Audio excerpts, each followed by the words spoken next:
Hello kids, हम लोग आज कक्षा 11वीं एनसीईआरटी जीव विज्ञान का 20वां चैप्टर शुरू कर रहे हैं, गमन एवं संचलन, जिसमें हम ये देखेंगे कि हमारे शरीर की पेशियां और कंकाल तंत्र किस तरह से हमारे शरीर के गमन और संचलन में सहायता करते हैं। उनमें किस तरह से संकुचन और शिथिलन होता है पेशियों में, और उससे वो सभी कंकाल तंत्र के जो हड्डियां हैं, अस्थियां हैं, वो मूव करती हैं, जिसके कारण से हमारे शरीर का मूवमेंट होता है। ये अलग बात है कि हर प्रकार का संचलन गमन नहीं होता। जैसे हम ये हाथ पैर को खड़े होकर हिला रहे हैं तो हम गमन नहीं कर रहे हैं, लेकिन हमारे शरीर में संचलन हो रहा है। तो इस टाइप की चीजों का भी हम यहाँ पर अध्ययन करेंगे कि क्या अंतर है इनमें। संचलन जीवों की एक महत्वपूर्ण विशेषता है। देखिए, हमने पादपों में गमन को भी थोड़ा सा पढ़ा है। आपको ध्यान होगा कि न केवल जंतुओं में बल्कि पादपों में भी गमन और संचलन होता है। यह अलग बात है कि जो बड़े पादप हैं उनमें गमन तो नहीं होता, लेकिन शरीर के अंगों का संचलन जरूर होता है। लेकिन जो छोटे पादप हैं, जिनको अपन निम्न पादप कहते हैं, जैसे एक कोशिकी शैवाल, ये गमन भी करते हैं। उनमें सीलिया फ्लैजेला जैसी संरचनाएं पाई जाती हैं, जैसे क्लेमाइडोमोनास है, वॉल्वॉक्स है, उनमें फ्लैजेला पाई जाती है, कशाभिका, जिनकी सहायता से वो गमन भी करते हैं। लेकिन उच्च पादपों में गमन नहीं होता, लेकिन संचलन उनके शरीर के अंगों में जरूर होता है।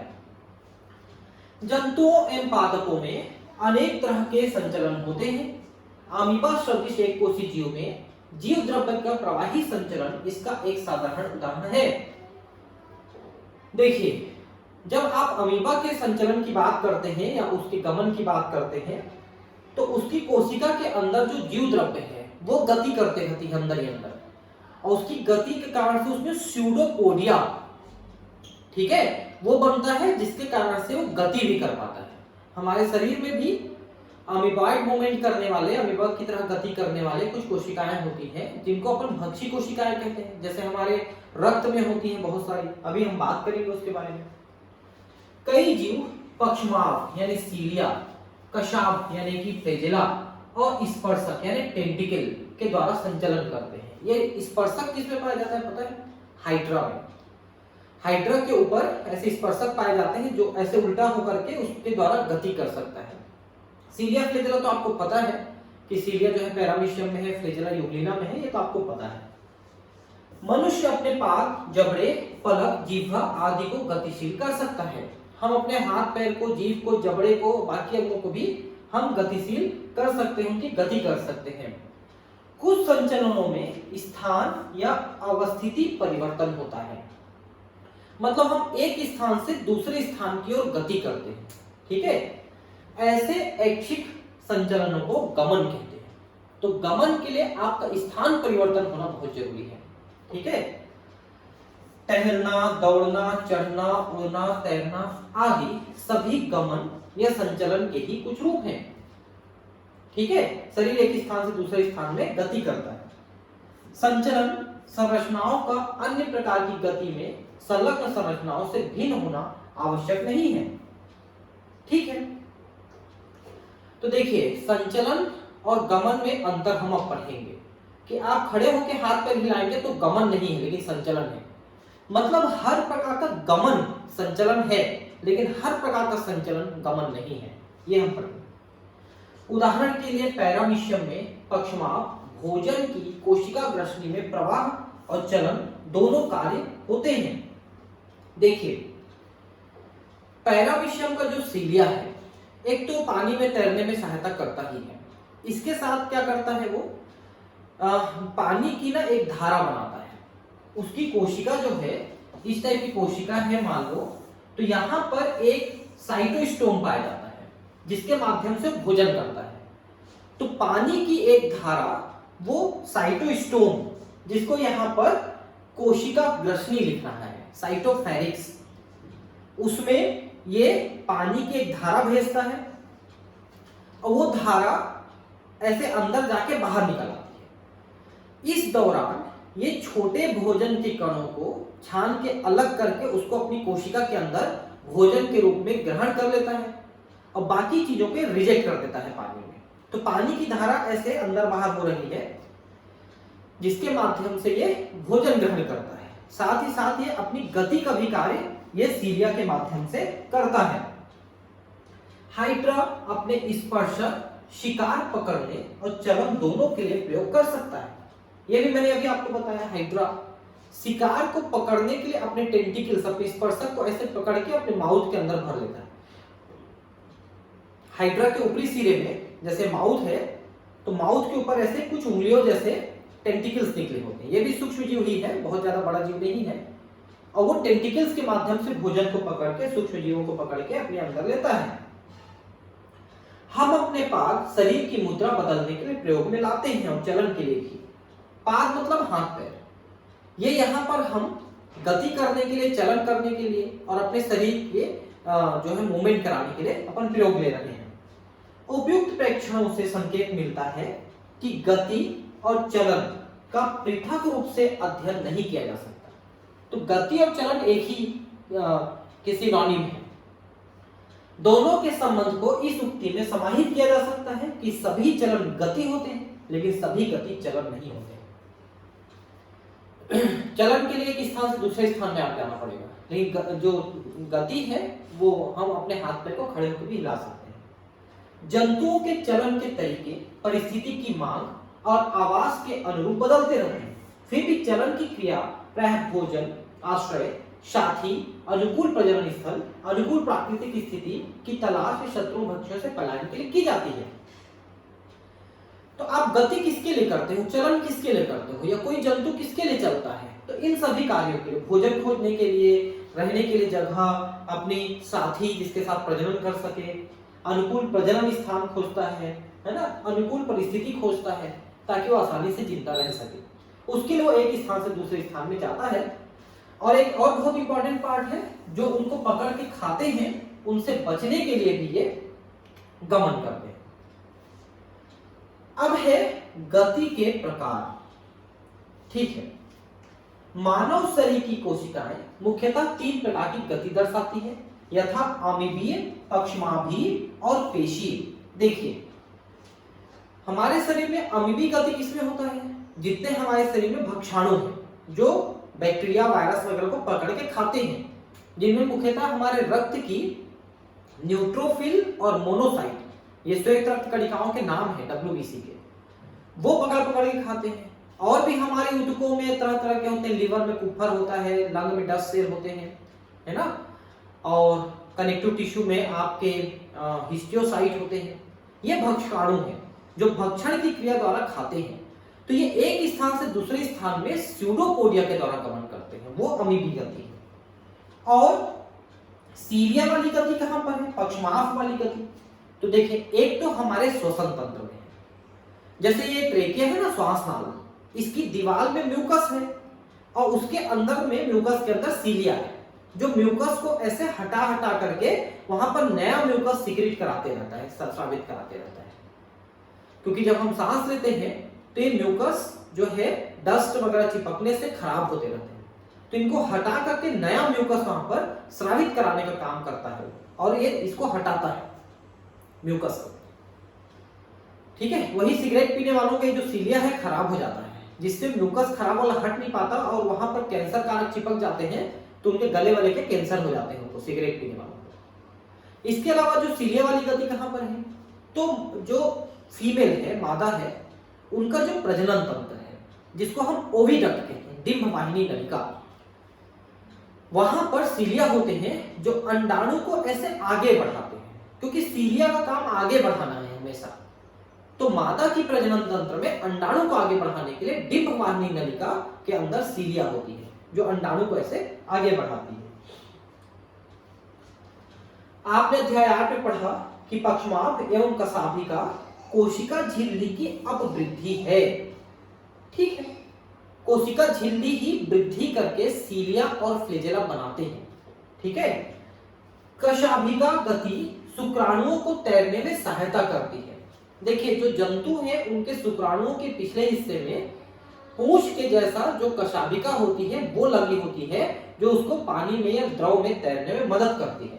मानव का भी शुक्राणु मादा में पहुंचने के बाद उस फ्लैजेला के माध्यम से, पूंछ के माध्यम से आगे बढ़ता है और योनि मार्ग से वो डिंब वाहिनी नलिका तक पहुंचता है, वहीं पर वो निषेचन का कार्य करता है। ठीक है। स्पंज के नाल तंत्र में जल संचारण को बनाए रखती है तथा यूग्लिना जैसे प्रोटोजोआ में चलन का कार्य करती है। देखिए, स्पंज एक पोरीफेरा जंतु है। उसके शरीर में बहुत सारे छिद्र होते हैं जिसके माध्यम से समुद्री जल उसके अंदर की गुहा में भरती है। जैसे मान लो अंदर की गुहा है, इसको स्पंजोसील कहते हैं, और बहुत सारी खिड़कियां हैं जिससे जल आ रही है, और एक बड़ा दरवाजा है जिससे जल निकलती है। तो जो बहुत सारी खिड़कियां हैं उसको हम ओस्टिया कह सकते हैं, ओस्टिया, जिससे जल प्रवेश करता है इस गुहा में, स्पंजोसील में। और एक बड़ी छिद्र होती है ऊपरी सिरे में जिसको हम ऑस्कुलम कहते हैं, जिससे वो जल बाहर निकल जाता है। तो वो जो जल प्रवेश कर रही है ना, वो छिद्र एकदम खुली हुई छिद्र नहीं रहती, वो नाल तंत्र से घूम फिर करके अंदर जाती है। तो वहीं पर अंदर के हिस्से में जो कोशिकाएं होती हैं उनको कोएनोसाइट कहते हैं, और कोएनोसाइट में फ्लेजेला होती है जो भोजन को पकड़ के खाने में और साथ ही जल के प्रवाह को बनाए रखने में मदद करती है स्पंज में। ठीक है, वो कोएनोसाइट है। यूग्लिना में चलन का कार्य करती है। यूग्लिना आप सब जानते हैं, जिसमें फ्लेजेला होती है और वो उसको गति कराने में, चलन कराने में मदद करती है, और इसको सभी जानते हैं। हमारे शरीर में कुछ विशिष्ट कोशिकाएं जैसे महाभक्षकाणु मैक्रोफेजेस और श्वेताणु ल्यूकोसाइट रुधिर में अमीबी गति प्रदर्शित करते हैं। रुधिर में मैक्रोफेजेस कौन है पता है? मोनोसाइट। मैंने इसको इसमें पढ़ाया है आपको रुधिर परिसंचरण तंत्र में सारी चीजों को। ठीक है, तो मैक्रोफेजेस महाभक्षाणु बड़े साइज के, मोनोसाइट, ठीक है, और श्वेताणु ल्यूकोसाइट जिसमें बाकी जो WBC आते हैं, वे सभी जो है अमीबी गति करते हैं और रक्त में घूमते रहते हैं। यह क्रिया जीव द्रव्य की प्रवाही गति द्वारा कुक्कुट पाद बनाकर की जाती है। कुक्कुट पाद यह होता है स्यूडोपोडिया, जिसके द्वारा अमीबा गति करती है, और वैसा ही हमारे शरीर के श्वेताणु गति करते हैं अमीबा सदृश। कोशिका कंकाल तंत्र जैसे सूक्ष्म तंतु भी अमीबी गति में सहयोगी होते हैं। देखिए, कोशिका के अंदर जो कोशिका कंकाल लिखा है, जिसको अपन माइक्रोफिलामेंट्स और माइक्रोट्यूब्यूल, सूक्ष्म तंतु और सूक्ष्म नलिकाओं के रूप में पढ़े हैं कोशिका विज्ञान में, वो भी अंदर के जीव द्रव्य की गति कराने में वो मदद करते हैं, जिसके कारण से गति चलते रहती है। हमारे अधिकांश नलिकाकार अंगों में जो पक्षमाभ उपभित्ति से आस्तारित होते हैं, पक्षमाभ गति होती है। ठीक है, नलिकाकार अंग जैसे मैंने आपको बताया हमारा श्वास नाल है, उसमें पक्षमाभ है, सीढ़ियां जो म्यूकस को हटाती है, और मादा की डिंब वाहिनी नलिका उसमें है जो अंडाणु को आगे बढ़ाती है या निषेचित जाइगोट को आगे बढ़ाती है।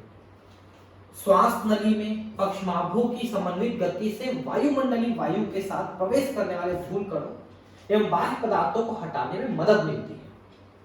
कैसे मदद मिलती है? तो वायु नाल में म्यूकस है जिसमें ये सभी चीजें चिपक जाती हैं, जो डस्ट है, धूल के कण है, बैक्टीरिया वगैरह है, चिपक के वो खराब हो जाता है म्यूकस। उस म्यूकस को फ्रीक्वेंटली हटाते रहता है। कई बार म्यूकस हमारे गले से मुंह में आ जाता है, जिसको आप फेंक देते हो बलगम के रूप में, या ज्यादातर वो ऐसे ईसोफेगस में जाके आमाशय में उसका पाचन हो जाता है। इसलिए ज्यादातर म्यूकस आपको पता नहीं चलता है कब हटा, कहां गया, कैसे हुआ, नहीं पता चलता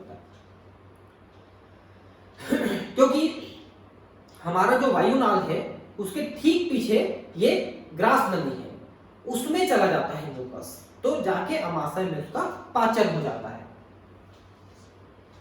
मादा प्रजनन मार्ग में डिंब का परिवहन पक्षमाभ गति की सहायता से ही होता है। डिंब का मतलब होता है अंडाणु, तो डिंब वाहिनी नलिका बोलते हैं इसी उसको, उसमें वो पक्षमाभ गति के द्वारा ही आगे बढ़ता है और गर्भाशय तक पहुंचता है।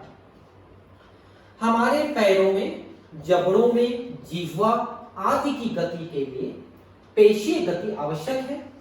पेशियों के संकुचन के गुण का प्रभावी उपयोग मनुष्य और अधिकांश बहुकोषीय जीवों के चलन और अन्य प्रकार की गतियों में होता है। देखिए, आप एक बात समझ लीजिए कि जब हम कोई चलन या गति करते हैं, जैसे मैंने हाथ को ऊपर उठाया नीचे किया, तो क्या हुआ पता है, इसकी जो अस्थियां है ना उसको मैंने ऊपर उठाया नीचे उठाया, नीचे नीचे किया या ऊपर उठाया, और किसकी सहायता से किया, तो पेशियों के द्वारा, एलिवेटर मसल, डिप्रेशर मसल के द्वारा ये काम किया मैंने। ट्राइसेप्स, बाइसेप्स ये सब मदद करते हैं, ठीक है। तो पेशियां जो है ज्यादातर हमारे अस्थियों को गति कराते हैं, जिसके कारण से हमारे शरीर की गति होती है, ऐच्छिक गति। और अनैच्छिक गति और आंतरिक अंगों में है, जहां पर अस्थियां नहीं है उनमें गति कराती है। जैसे हमारे आहार नाल है, उसकी जो गति है जिसको हम क्रमानुकुंचन गति कहते हैं, जिसके द्वारा भोजन आगे बढ़ता है, वो भी पेशियों के द्वारा होता है। तो सारी गतियां पेशियों के द्वारा। चलन के लिए पेशी, कंकाल और तंत्रिका तंत्र की पूर्ण समन्वित क्रिया की आवश्यकता होती है, क्योंकि हमारी जो तंत्रिका तंत्र है ना, वहीं से मैसेज जाता है, वहीं से संदेश जाता है पेशियों को। तो पेशियां संकुचित होती है, जिससे वो कंकाल तंत्र को गति कराती है। जैसे मैंने ब्रेन से मैसेज दिया तो तंत्रिकाओं के माध्यम से आया, और यहाँ की पेशियों को जब मैसेज मिला तो पेशियों ने संकुचित होकर मेरे हाथ को ऊपर उठाया। तो क्या चीज को ऊपर उठाया, अस्थियों को, कंकाल तंत्र को ऊपर उठाया। इस टाइप की समन्वित गति होती है। और जैसे ही यहां से हम मैसेज ले जाना बंद कर देते हैं तो हाथ अपने आप नीचे जाएगा, क्योंकि जो एलिवेटर मसल है वो अब शिथिलित हो जाएगा। तो संकुचन के लिए तंत्रिकाओं से मैसेज आते हैं, शिथिलन के लिए नहीं आते। शिथिलन का मतलब है संकुचन का जो संदेश है वो बंद हो जाता है, तो अपने आप शिथिलन हो जाता है। हाँ, ये अलग बात है कि जैसे मैंने हाथ को ऊपर उठाया, अब धीरे से नीचे लाने के लिए मेरी दूसरी मसल जो है सहायता कर रही है, वो संकुचित होकर उसको धीरे से नीचे ला रही है, वो अलग बात है, ठीक है। इस अध्याय में आप पेशियों के प्रकार, उनकी संरचना, उनके संकुचन की क्रियाविधि और कंकाल तंत्र के महत्वपूर्ण पहलू के बारे में जानेंगे, ठीक है। तो हम कैसे पेशियों का संकुचन शिथिलन कराते हैं और उनमें क्या क्या होती हैं, इनको हम इस अध्याय में पढ़ेंगे। तो पेशियां देखिए, पेशियां वे हैं जिनके संकुचन और शिथिलन से हमारे शरीर की समस्त प्रकार की गतियां संभव है, ठीक है। पेशी एक विशेष प्रकार का ऊतक है जिसकी उत्पत्ति अध्य जनन स्तर से होता है। ये अध्य नहीं है, ये मध्य जनन स्तर है, ठीक है। ये मध्य जनन स्तर है, यानी कि मीजोडर्म, क्योंकि हमारे गैस्ट्रुला अवस्था में, एम्ब्रियो में 3 जनन स्तर बनते हैं, एक्टोडर्म, मीजोडर्म, एंडोडर्म। तो मीजोडर्म हमारे शरीर की 50% ऊतकों को बनाता है, जिसमें से पेशियां भी शामिल हैं। तो मध्य जनन स्तर से इसकी उत्पत्ति होती है। एक वयस्क मनुष्य के शरीर के भार का 40 से 50% हिस्सा पेशियों का बना होता है। एक बात आप समझ लीजिए कि पुरुषों में पेशियां अधिक विकसित होती हैं स्त्रियों की तुलना में, इसलिए अधिक पेशीय शरीर होता है, तो वजन ज्यादा होता है पुरुषों का स्त्रियों की तुलना में। और स्त्रियों में वसा ज्यादा होता है, जिससे शरीर की फुलावट आ जाती है, लेकिन वजन उतना नहीं होता। अगर आप एक 70 किलो के मेल को देखेंगे तो बिल्कुल मेरे जैसा दिखेगा, जो बहुत ज्यादा मोटा नहीं हूं मैं। लेकिन अगर 70 किलो के मेरे हाइट की किसी महिला को देखोगे तो अच्छी खासी मोटी नजर आएगी, क्योंकि उसके शरीर में वसा ज्यादा है, जिसका वजन नहीं होता है, कम होता है वजन।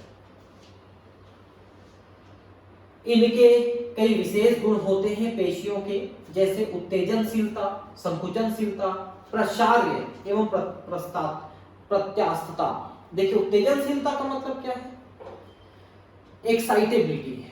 जैसे हमारे हृदय पेशी में एक नोड होता है, एसे नोड, एवी नोड, जिसके बारे में मैंने आपको परिसंचरण तंत्र में पढ़ाया।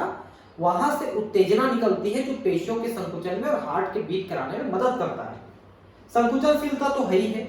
प्रसार्य का मतलब है फैलना, जैसे कि मादा का जो यूटेरस है वो बच्चे के डेवलपमेंट के साथ फैलते चले जाता है, या हमारी रक्त कोशिकाएं, रक्त केशिकाएं हैं, रक्त वाहिनियां हैं, जब हार्ट ब्लड पंप करता है तो धमनियां ऐसे फूल जाती हैं, वहां पर भी पेशियां हैं। प्रत्यास्थता का मतलब इलास्टिसिटी, वही फैलने सिकुड़ने का गुण। पेशियों को भिन्न भिन्न आधारों पे वर्गीकृत किया जाता है, जैसे स्थापन, रंग, रूप और उनकी क्रिया की नियमन पद्धति के आधार पर। तो कहां पर है, किस टाइप के हैं, और उनकी क्रिया किस टाइप से होती है, इन सभी के आधार पे हम 3 प्रकार की पेशियां जानते हैं। पहला है कंकाली पेशियां, जिसको हम ऐच्छिक पेशियां भी कहते हैं, ठीक है। दूसरा है अंतरंग यानी विसरल मसल्स, जिसको हम अनैच्छिक पेशियां इनवॉलंटरी मसल्स भी कहते हैं। और तीसरा है हृदय पेशियां, जिसको हम कार्डियक मसल भी कहते हैं, ठीक है। तो 3 प्रकार की है, ऐच्छिक, अनैच्छिक और हृदय पेशी। तो अब एक बात समझिए कि ऐच्छिक पेशियों को हम कंकाली पेशी क्यों बोलते हैं, स्केलेटल मसल क्यों बोलते हैं, क्योंकि ये हमारे कंकाल तंत्र के साथ जुड़े हुए हैं और हम कोई भी जो गति करते हैं इन्हीं कंकाल तंत्रों की गति के कारण से करते हैं।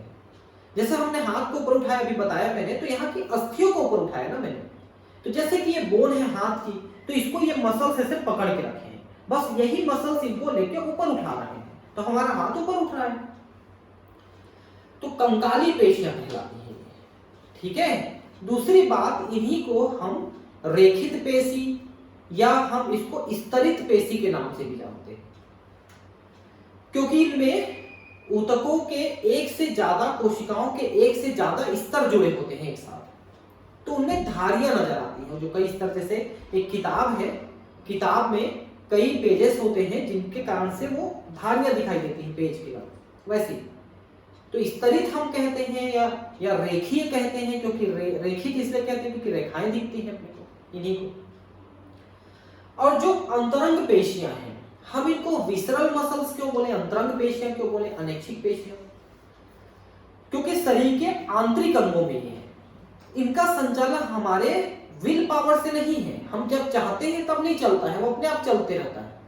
जैसे आपने भोजन कर लिया, पानी पी लिया, अब आपका काम खत्म हो गया, आप नहीं जानते कि भोजन को हमारी आंत जो है आगे बढ़ा रही है, आहार नल आगे बढ़ा रही है, तो आंतरिक अंगों में है, अनैच्छिक पेशियां हैं, कंकाल के साथ नहीं जुड़ी हुई है, अरेखित है, रेखाएं नहीं दिखेंगी, अस्तरित है, स्तरें नहीं रहेंगी उसमें, एक ही स्तर की। और हृदय पेशी मतलब जो हमारे हृदय को बनाई हुई है, इसके कुछ गुण ऐच्छिक पेशियों जैसे हैं, कुछ संरचनाएं उनकी ऐच्छिक पेशियों जैसे दिखेंगे, और कुछ संरचनाएं और गुण जो है अनैच्छिक पेशी जैसे दिखेंगे। तो इनके बारे में हम पढ़ेंगे तो आपको ठीक से समझ में आते जाएगा आगे। कंकाली पेशियां शारीरिक कंकाल अवयवों के निकट संपर्क में होती हैं, हमारे बोन्स के साथ जुड़ी होती है। सूक्ष्मदर्शी द्वारा देखने पर इनमें धारियां दिखाई देती हैं, क्यों, क्योंकि एक से ज्यादा स्तर है, जैसे पेजेस में तो धारियां दिखाई देती है, अतः इन्हें रेखित पेशी कहते हैं। चूंकि इनकी क्रियाओं का तंत्रिका तंत्र द्वारा ऐच्छिक नियंत्रण होता है, अतः इसे ऐच्छिक पेशी भी कहते हैं। हम जब चाहते हैं तभी हम हाथ को ऊपर उठाते हैं, अपने आप हाथ ऊपर नहीं उठेगा, इसलिए ऐच्छिक पेशियां हैं। यह मुख्य रूप से चलन क्रिया और शारीरिक मुद्रा बदलने में सहायक होती है। तो ये जो हम बाहर से जो भी काम कर रहे हैं वो इसी पेशी के द्वारा हो रही है, ठीक है। अंतरंग पेशियां शरीर के खोखले अंतरंगों जैसे आहार नाल, जनन मार्ग आदि की भीतरी भित्ति में स्थित होती है। मैंने बताया अभी कि हमारे आंतरिक अंगों में होती है, ये अरेखित और चिकनी दिखाई देती है, इसलिए इन्हें चिकनी पेशियां, अरेखित पेशियां, अनैच्छिक पेशियां, इनकी क्रिया तंत्रिका तंत्र के ऐच्छिक नियंत्रण में नहीं होती। नियंत्रण में तो तंत्रिका तंत्र के ही होती है, हमारे ब्रेन के नियंत्रण में ही होती है, लेकिन हमारी इच्छा वाले ब्रेन के पार्ट में नहीं है। हमारा ब्रेन जो है 2 हिस्सों का बना हुआ है, एक वो जो हमारा माइंड कहलाता है, जिसको हम सोचने समझने में इस्तेमाल करते हैं, जिसका नाम है सेरिब्रम, ठीक है, और दूसरा अन्य भाग जिसमें हमारी सोच समझ शामिल नहीं है, वो अपने आप शरीर की क्रियाओं को संचालित करती है। तो ऐसा नहीं है कि आहार नाल अपने आप चल रहा है, वो तंत्रिकाओं के ब्रेन के माध्यम से ही चल रहा है, लेकिन हमारे ऐच्छिक ब्रेन के माध्यम से नहीं चल रहा है, अनैच्छिक ब्रेन के माध्यम से चल रहा है, इसलिए अनैच्छिक पेशियां कहलाती है। पाचन मार्ग द्वारा भोजन और जनन मार्ग द्वारा युग्मकों के अभिगमन में सहायता करती है, ठीक है। तो नर जनन तंत्र में शुक्राणुओं को आगे बढ़ाने में, मादा जनन तंत्र में अंडाणु को आगे बढ़ाने में और गर्भ धारण करने में भी ये मदद करती है, ठीक है। जैसा कि नाम से विदित है, हृदय पेशियां हृदय की पेशियां है। कई हृदय कोशिकाएं हृदय पेशी के गठन के लिए शाश्वत संरचना में एकत्रित होती है। रंग रूप के आधार पर हृदय पेशियां रेखित होती है। देखिए, अगर आप हृदय की पेशियां देखेंगे तो उनकी संरचना काफी हद तक ऐच्छिक पेशी जैसे दिखेगी। सिर्फ दो अंतर दिखेंगे उसमें। एक तो ऐच्छिक पेशियां शाखित नहीं होती, अशाखित होती है, लेकिन हृदय पेशियां शाखित होती है, शाखा बनाती है। और दूसरा ये कि जो हमारी ऐच्छिक पेशियां हैं उनकी कोशिकाएं जब जुड़ती हैं तो जुड़ने वाले स्थान की जो भित्ति है वो गल जाती है, तो एक कोशिका एक ही दिखने लगती है ऐच्छिक पेशी, और उसके अंदर बहुत सारे केंद्रक दिखते हैं, इसलिए हम उसको बहुकेंद्रकी मानने लगते हैं। लेकिन हृदय पेशियां जब जुड़ती हैं तो बीच की दीवार वहां पर नष्ट नहीं होती, इसलिए कोशिकाएं अलग अलग दिखती हैं और एक एक कोशिका में एक एक न्यूक्लियस दिखती है, केंद्रक दिखती है, तो एक केंद्र की होती है। और जहां पर ये पेशियां से जुड़ती हैं उसे को हम इंटरकैलेटेड डिस्क कहते हैं। जैसे मान लो कि ये हृदय पेशी है तो ऐसी शाखाएं दिखेंगी, ठीक है, और पेशियों के जो है जहां पर जुड़ाव दिखेगा उनको हम इंटरकैलेटेड डिस्क कहते हैं। इंटरकैलेटेड डिस्क वहां पर जुड़ी हुई दिखेगी।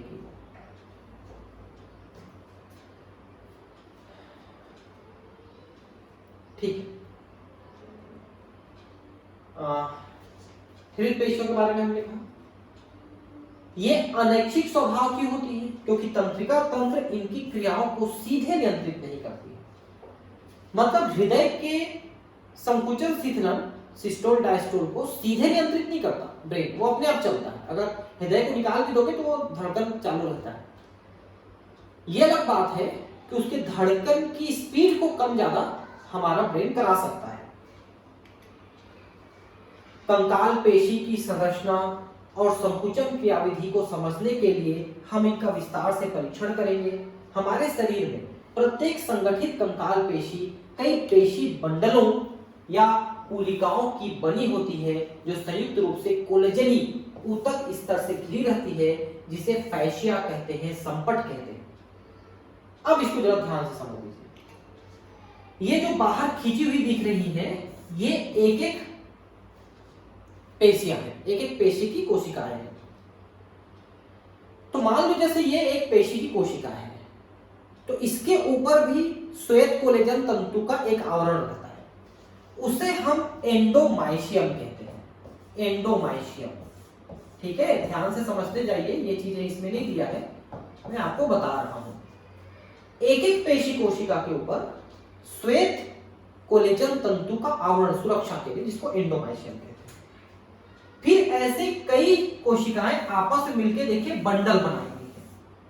इसी एक बंडल को फैशिया या फेशिकल कहते हैं और इसके चारों तरफ भी श्वेत कोलेजन तंतु का आवरण है, इसे हम पेरीमाइशियम कहते हैं। पेरीमाइशियम इसको कहते हैं, ठीक है। फिर ऐसे बंडल्स आपस में मिलकर फिर एक बड़ा मोटा पेशीय फाइबर बनाते हैं, तंतु बनाते हैं, और इनके चारों तरफ का जो आवरण है वो एपीमाइशियम कहलाता है, ठीक है। तो जो बड़े बड़े पेशियों के फाइबर्स हैं, तंतु हैं, उनके अंदर बंडल है, बंडल के अंदर एक एक पेशी कोशिका है। तो एक पेशी कोशिका के चारों तरफ एंडोमाइशियम, फिर उनका बंडल है जिनको फेशिकल या फेशिया कहते हैं। फेशिया बहुत सारे बंडल, फेशिकल एक बंडल, उसके चारों तरफ जो आवरण है उसे पेरीमाइशियम कहते हैं। फिर ऐसे बहुत सारे बंडल मिलकर एक मोटी पेशी तंतु बनाते हैं, उसके चारों तरफ जो आवरण है वो एपीमाइशियम है, सभी श्वेत कोलेजन तंतु के। प्रत्येक पेशी बंडल में कई पेशी रेशे होते हैं, देख सकते हैं आप। प्रत्येक पेशी रेशा प्लाज्मा झिल्ली से आच्छादित होता है। तो ये जो पेशी कोशिकाएं हैं इसमें प्लाज्मा झिल्ली पहले रहेगी, उसके बाद उसके ऊपर रहेगा एंडोमाइशियम, श्वेत कोलेजन तंतु, जिसे सार्कोलेमा कहते हैं। तो जो एक बात ध्यान रखेंगे, सार्को शब्द का मतलब ही पेशी या मसल्स होते हैं। जैसे sarcolemma, sarcoplasm, sarcoplasmic reticulum, sarcology, ये टाइप के जो शब्द हैं वो पेशियों से संबंधित है। तो सार्कोलेमा क्या है? पेशी कोशिकाओं की जो कोशिका झिल्ली है वो सार्कोलेमा कहलाती है। उसके अंदर जो कोशिका द्रव्य है वो सार्कोप्लाज्म कहलाती है।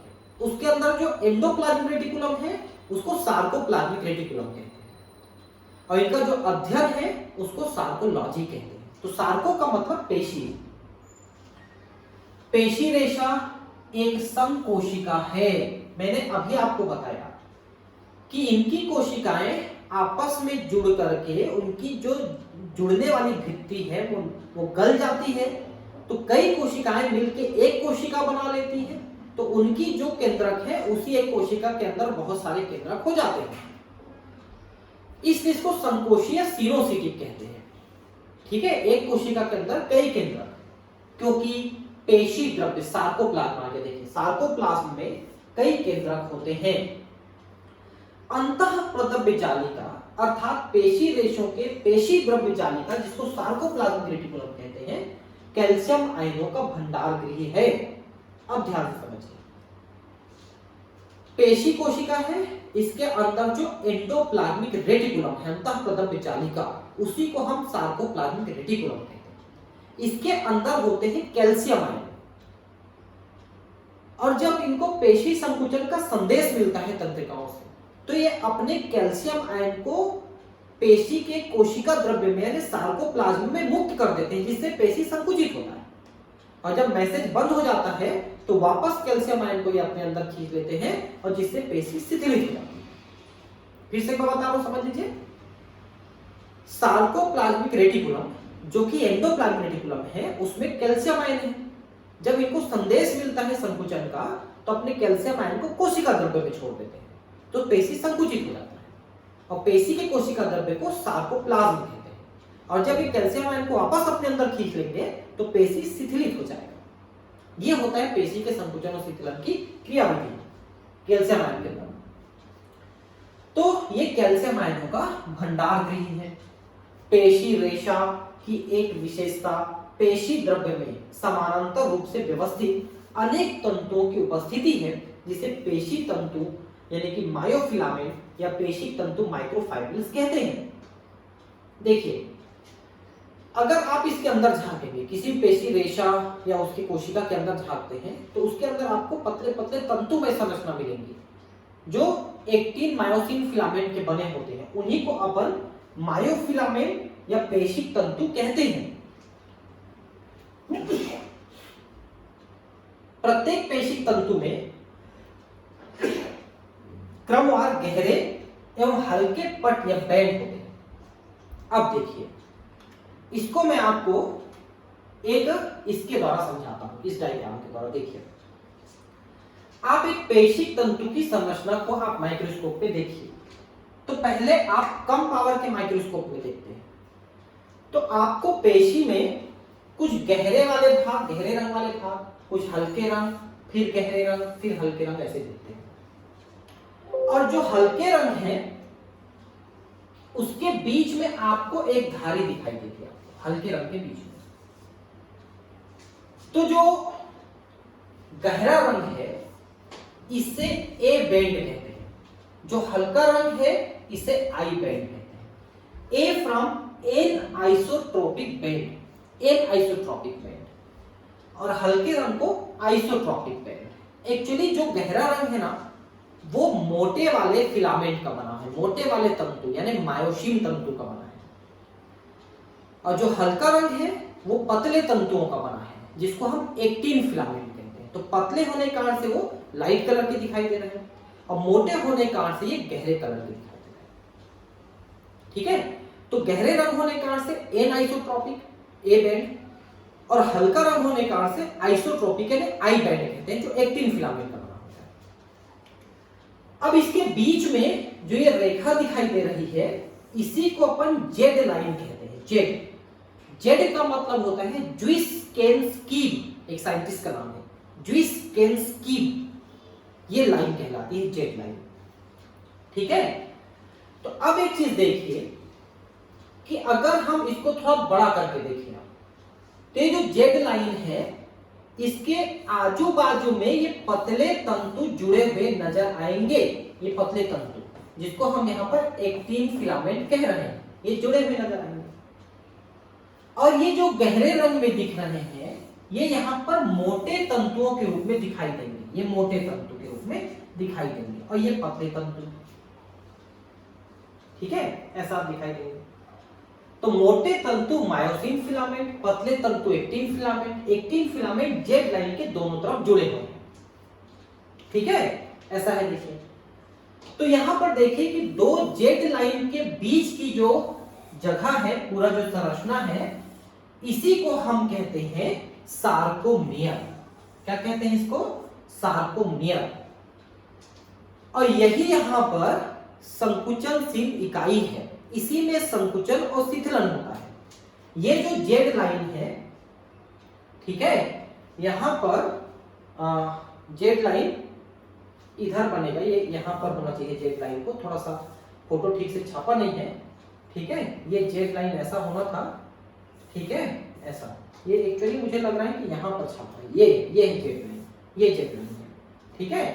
तो जेड लाइन के दोनों तरफ जो है देखिए एक्टिन फिलामेंट है ऐसे करके, और इधर मायोसिन फिलामेंट, इधर भी मायोसिन फिलामेंट। ये डायग्राम थोड़ा सही नहीं है, तो कोई बात नहीं, ठीक है। तो इस तरह से मायोसिन और एक्टिन फिलामेंट होता है। यहां पर एक जो एच जोन लिखा है, हेंसन्स जोन, एक्चुअली जब ये जो जेड लाइन है से मूव करता है तो ये एक्टिन फिलामेंट ऐसे पास में आके ऐसे चढ़ जाते हैं, देखिए ऐसे चढ़ जाते हैं, ऐसे एक दूसरे से, ठीक है। तो पहले जब अलग रहते हैं तो ये जो डिस्टेंस है मायोसिन एक्टिन फिलामेंट के बीच में जो खाली जगह है उसे एच जोन कहते हैं, एच जोन। तो ये जेड लाइन आप विशेष ध्यान रखेंगे दो के बीच में, ठीक है।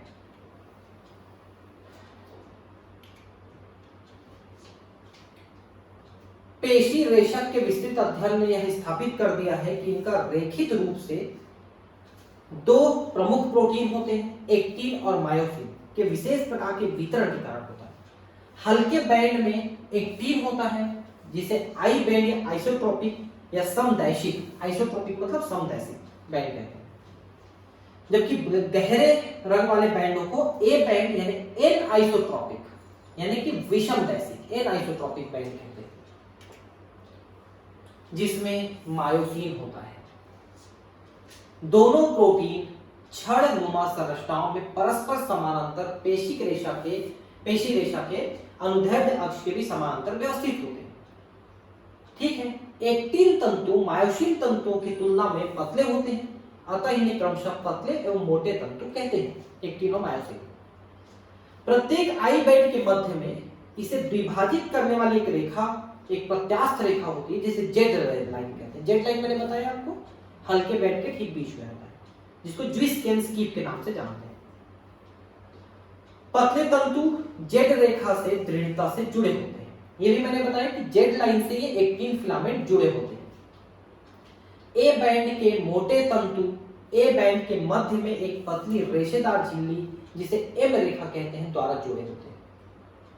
तो जो मोटे तंतु है ना, उनके बीच में भी एक लाइन होती है एम लाइन, और एम लाइन के दोनों तरफ मोटे तंतु जुड़े हुए हैं, एम लाइन के दोनों तरफ मोटे तंतु जुड़े होते हैं, ठीक है। पेशी रेशों की पूरी लंबाई में ए और आई बैंड एकांतर क्रम में व्यवस्थित होते हैं, मतलब A band I band, A band I band, यानी लाइट बैंड डार्क बैंड, ऐसे दो अनक्रमित जेड रेखाओं के बीच स्थित पेशी रेशा का भाग एक संकुचनकारी इकाई बनाता है जिसे सार्कोमियर कहते हैं। तो मैंने बताया कि दो जेड लाइन के बीच वाला भाग सार्कोमियर कहलाते हैं, वही संकुचनशील इकाई है, उसी में संकुचन शिथिलन होता है।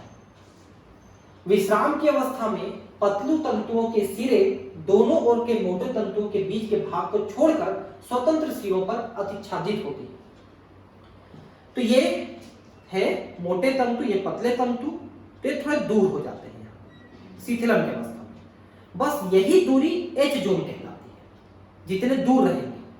जैसे कि ये पतले तंतु ही मोटे तंतु है, तो संकुचन के समय तो ऐसे ऊपर आ जाएंगे, लेकिन शिथिलन के समय से दूर हो जाते हैं। तो ये मोटे तंतुओं से जो दूरी रहेगी उतने दूर को हम एच जोन कहेंगे, इधर भी एच जोन। पतले तंतुओं के सिरे मोटे तंतुओं के सिरों के बीच में पाए जाते हैं। मोटे तंतुओं का केंद्रीय भाग जो पतले तंतुओं से अतिच्छादित नहीं होती एच जोन कहलाती है। ओवरलैप नहीं होती एच जोन, ऐसे ओवरलैप नहीं होती। ठीक है, अब है संकुचनशील प्रोटीन की संरचना। ठीक है, अब इसकी संरचना हम देखेंगे, ये हमने देख लिया है। ठीक है, यहां पर इसको भी देख लेते हैं थोड़ा सा। प्रत्येक 18 पतले तंतु एक दूसरे से सर्पिल रूप में कुंडलित 2 एफ यानी तंतु में एक्टिनों का बना होता है। अभी बताता हूं ना इसको, ये वाला भाग हमको देखना है, इस वाले भाग। ठीक है, तो इसको देखिए, पहले मैं बता ही देता हूं। ये वाला जो तंतु है वो एक्टिन है और ये वाला मायोसिन है, जिससे पतले और मोटे तंतु बने हैं। ठीक है, अब पतले तंतु को देखिए। पतले तंतु में आपको 2 प्रकार के प्रोटीन मिलेंगे। एक वे जो एफ एक्टिन कहलाते हैं और दूसरे वे जो जी एक्टिन या जी प्रोटीन कहलाते हैं। देखिए, मैं अभी पहले इसको बता देता हूं आपको। प्रत्येक एक्टिन तंतु एक दूसरे से सर्पिल रूप में कुंडलित 2 एफ एक्टिनों का बना होता है। प्रत्येक एफ एक्टिन जी एक्टिन इकाइयों का बहुलक है। इसको आपको समझाता हूं पहले। ठीक है, देखिए, पहले मैं बता ही देता हूं, फिर आपको समझ में आएगा। देखिए, ये आपको गोल गोल दिख रहा है, ये गोल गोल जो है ये जी प्रोटीन है। ठीक है, एक एक को हम जी प्रोटीन कहेंगे। अब ये जी प्रोटीन आपस में जुड़ के ऐसे मालाकार ऐसे लंबी संरचना बनाए। एक लंबी संरचना को हम एफ एक्टिन कहेंगे, फिलामेंट एक्टिन कहेंगे। ये जी फ्रॉम ग्लोबुलर प्रोटीन गोल गोल है, ये आपस में जुड़े गोल गोल प्रोटीन देख सकते हैं कि आपस में कैसे जुड़े हैं। ठीक है, तो इसके जुड़ने के बाद हम इसको एफ एक्टिन कहेंगे। तो दो ऐसे तंतु, देखिए ये 2 ऐसे तंतु जो एफ एक्टिन कहला रहे हैं, गोल गोल के बने हुए हैं, वो एफ एक्टिन कहला रहे हैं। जैसे कि मान लो ये माला है, इसमें 2 तंतु को ऐसे जोड़ दिया हमने और एक दूसरे से ऐसे ऐसे गूंथ दिया हमने माला को ऐसे 2 धागों में हमने गोल गोल मोतियां पिरोई है और उसको दोनों को ऐसे करके हम ऐसे मोड़ देंगे, एक दूसरे में कॉइल कर देंगे। वैसे ही बना है, देखिए। ठीक है, और इनके साथ 2 धागे जैसी रस्सी जैसी संरचना भी आपको दिखाई दे रही है। रस्सी जैसी संरचना, इस रस्सी जैसी संरचना को हम ट्रोपोमायोसिन कहते हैं। ये ट्रोपोमायोसिन भी एक प्रकार का प्रोटीन है जो इनको ऐसे घुमा करके बांध के रखने में मदद करता है। और तीसरे इसमें और कुछ प्रोटीन भी जुड़े होते हैं जिनको हम ट्रोपोनिन कहते हैं। इन सब का कार्य मैं अभी आपको बताने वाला हूं कि ट्रोपोनिन का क्या कार्य है। ये बीच बीच में कुछ ट्रोपोनिन प्रोटीन यहाँ पर जुड़े होते हैं। तो गोल गोल प्रोटीन जिनको ग्लोबुलर जी प्रोटीन कहते हैं, ये आपस में जुड़ के लंबी संरचना बनाए जिसको एफ एक्टिन कहते हैं। दोनों माला जैसे ऐसे गुथ गए, उसके बीच में 2 रस्सी जैसे और हैं जिसको हम ट्रोपोमायोसिन कहते हैं, और इनके साथ थोड़े छोटे छोटे छोटे और जुड़े हैं जिसको ट्रोपोनिन कहते हैं। तो ये आपका एक्टिन फिलामेंट हो। हम मायोसिन फिलामेंट को भी अभी पढ़ेंगे, पहले मैं एक्टिन फिलामेंट जो पढ़ाया बताया उसको समझा देता हूं। प्रत्येक एफ एक्टिन जी यानी गोलाकार एक्टिन इकाइयों का बहुलक है। एक दूसरे प्रोटीन ट्रोपोमायोसिन के 2 तंतु एफ एक्टिन के निकट पूरी लंबाई में जाते हैं। 2 धागे नुमा संरचना गई है। और एक जटिल ट्रोपोनिन प्रोटीन अणु ट्रोपोमायोसिन पर नियत अंतरालों में पाई जाती है। उसको भी आप ध्यान देंगे कि ट्रोपोनिन जो है ट्रोपोमायोसिन के साथ जुड़े हैं। हमेशा देखिए, ये ट्रोपोमायोसिन के साथ जुड़े हैं, ये एफ के साथ नहीं जुड़े हैं। इसको भी ध्यान रखेंगे ना। विश्राम की अवस्था में ट्रोपोनिन की एक उप इकाई एक्टिन तंतुओं के मायोसिन के बंध बनाने वाले सक्रिय स्थानों को ढक कर रखती है। देखिए, एक्टिन फिलामेंट और मायोसिन फिलामेंट एक दूसरे से जुड़ते हैं। तो मान लो कि ये एक्टिन फिलामेंट है, ठीक है, इसका ये सिरा मायोसिन फिलामेंट के साथ जुड़ता है, लेकिन ये ढक के रख दिया है इसको ट्रोपोनिन ने इसको बाइंड करके रखा है। जब तक ये बाइंड करके रखा है तब तक ये मायोसिन के साथ नहीं जुड़ेगा और पेशी में संकुचन नहीं होगा। अगर हम इस ट्रोपोनिन को हटा लेते हैं तब ये मायोसिन के साथ जुड़ जाएगा और पेशी में संकुचन होगा। और इसको हटाने का काम कौन करता है? Calcium ion. कैल्शियम आयन जैसे ही आएगा ट्रोपोनिन को यहां से हटा देता है, एक्टिन का ये जुड़ने वाला स्थान है खाली हो जाता है जो मायोसिन के साथ जाके जुड़ जाता है। और मायोसिन, ये फिलामेंट मायोसिन देखिए, तो मायोसिन के इस स्थान में जाके वो जुड़ता है, ऐसे घुस जाएगा मायोसिन में जाके। तो घुसने के लिए इसका खुला होना जरूरी है ना, और जब तक इसको बांध के रखता है ये ट्रोपोनिन तब तक ये जाके इसमें नहीं एंटर करेगा। और इसको ट्रोपोनिन को हटाने का काम करेगा कैल्शियम आयन, उसी को हम बात करेंगे, क्योंकि दोनों में एक दूसरे के साथ जुड़ने का स्थान है। आप देख सकते हैं कि ये एक्टिन फिलामेंट जो है मायोसिन फिलामेंट के इस स्थान में घुसता है, एंटर करता है, और घुसने के लिए उसको खाली होना जरूरी है। ट्रोपोनिन इसको ढक के रखा है, इस ट्रोपोनिन को हटाएंगे तभी वो एंटर करेगा, उसको हटाने का काम कैल्शियम है। प्रत्येक मायोसिन, अब मायोसिन के बारे में पढ़ लेते हैं, वो जो दूसरा है उस नाक सांप जैसा दिख रहा था। प्रत्येक मायोसिन मोटे तंतु भी एक बहुलक प्रोटीन है, कई एकलकी प्रोटीन जिसे मीरोमायोसिन कहते हैं, एक मोटा तंतु बनाती है, उसको बनाने में मीरोमायोसिन। प्रत्येक मीरोमायोसिन दो महत्वपूर्ण भाग होते हैं, एक छोटी भुजा सहित गोलाकार सिर तथा एक पूंछ। ठीक है, एक सिर होता है, एक पूंछ होता है। सिर को यहां पर देखिए, इसको अभी बताता हूं ना। सिर को भारी मायोसिन यानी एचएमएम, हेवी मीरोमायोसिन, और पूंछ को हल्का यानी कि लाइट मीरोमायोसिन कहते हैं। अब देखिए यहां पर देखिए कि ये वाला जो भाग है ये शीर्ष भाग है, ठीक है, और ये इसका पूंछ वाला भाग है। शीर्ष वाला भाग हेवी मीरोमायोसिन यानी भारी मीरोमायोसिन, और ये लाइट यानी हल्का मीरोमायोसिन का बना हुआ है। अब जो हेड है इसमें दो स्पेशल चीजें हैं, एक तो एक्टिन से जुड़ने वाला स्थान जो मैंने अभी आपको बताया, दूसरा इसमें एटीपी से जुड़ने वाला स्थान। क्योंकि पेशियों के संकुचन शिथिलन के लिए ऊर्जा की आवश्यकता होगी, जो कि एटीपी को तोड़ के मिलेगी हमको, तो एटीपी को भी जोड़ के रखना पड़ेगा। तो एटीपी को जोड़ के रखने के लिए इस स्थान में चलता है जहां पर एटीपी रहते हैं, और एटीपेस एंजाइम के द्वारा एटीपी को तोड़ के ऊर्जा मुक्त की जाती है, जिससे पेशियों का संकुचन शिथिलन होता है। और ये जो क्रॉस भुजा है ये शीर्ष और पूंछ के जुड़न स्थल को क्रॉस भुजा कहते हैं। ठीक है, तो फिर से बता रहा हूं, ये जो मायोसिन है ये मीरोमायोसिन का बना हुआ है, हेवी वाला यहां पर शीर्ष में, लाइट वाला यहां पर, और शीर्ष में एक्टिन से जुड़ने वाला स्थान अभी बताया है जो यहां पर आके घुसेगा जब हम ट्रोपोनिन को हटाएंगे, और एटीपी जुड़ा रहेगा जिसमें हमको ऊर्जा मिलेगी। ठीक है, मीरोमायोसिन अवयव अर्थात सिर एवं छोटी भुजा पर नियत दूरी तथा आपस में एक नियत दूरी नियत कोण पर ए तंतु पर बाहर की तरफ उभरे होते हैं, जिसे क्रॉस भुजा कहते हैं।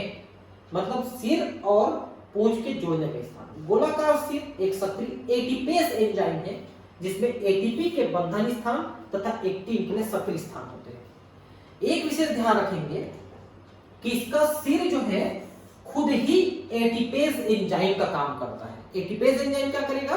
एटीपी को तोड़ करके उससे ऊर्जा मुक्त कराएगा। तो खुद ये उस एंजाइम का काम कर रहा है और अपने अंदर एटीपी को बांध के रखा है, जब जरूरत पड़ेगी तो इसको तोड़ के ऊर्जा मुक्त करा देगा एटीपेस एंजाइम। और एटीपेस एंजाइम का काम खुद इसका शीर्ष कर रहा है, और इसके शीर्ष में एक्टिन से जुड़ने वाले स्थान भी पाए जाते हैं जिसमें ये एक्टिन फिलामेंट आके जुड़ेगा। ठीक है, तो अब ये पेशी संकुचन की क्रियाविधि और कंकाल तंत्र में आपको अगले क्लास में पढ़ाऊंगा। ठीक है, थैंक यू, बाय।